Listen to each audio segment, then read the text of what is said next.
ಕೊಪ್ಪಳದಲ್ಲಿ ಆಲಿಕಲ್ಲು ಮಳೆಗೆ ಭತ್ತ ನೆಲಕಚ್ಚಿ ಹೋಗಿದೆ. ಗಂಗಾವತಿ ತಾಲೂಕಿನ ಶ್ರೀರಾಮನಗರದಲ್ಲಿ ಭತ್ತ ನಾಶ ಆಗಿಬಿಟ್ಟಿದೆ. ಆಲಿಕಲ್ಲು ಮಳೆ ಆಗಿದೆ. ಅಲ್ಲಿ ನಿನ್ನೆ ಸಂಜೆ ಭತ್ತದ ಬೆಳೆ ಸಂಪೂರ್ಣವಾಗಿ ನಾಶ ಆಗಿಬಿಟ್ಟಿದೆ. ಮಳೆ ಬಂದು ನಾಶ ಆದರೆ ಒಂದು ಸ್ವಲ್ಪ ರಿಕವರಿ ಆಗಬಹುದು. ಆದರೆ ಆಲಿಕಲ್ಲು ಬಿದ್ದರೆ ಕಂಪ್ಲೀಟಾಗಿ ಬೆಳೆ ಹೋಗ್ಬಿಡುತ್ತೆ, ಅದು ಮತ್ತೆ ಹುಟ್ಟೋದೇ ಇಲ್ಲ.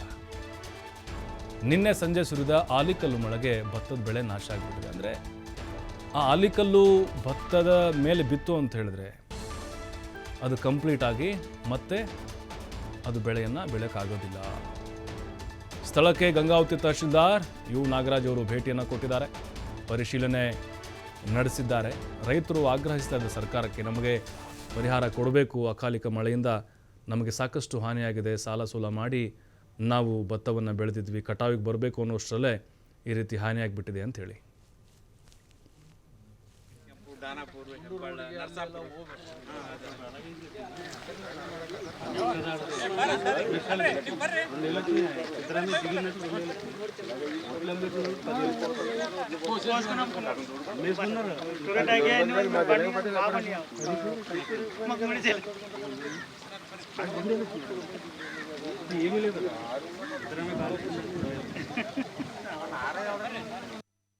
ಇದು ಭಾಳ ವಿಷಾದಕರಂಥ ವಿಷಯ ರೈತಾಪಿ ವರ್ಗದವರಿಗೆ.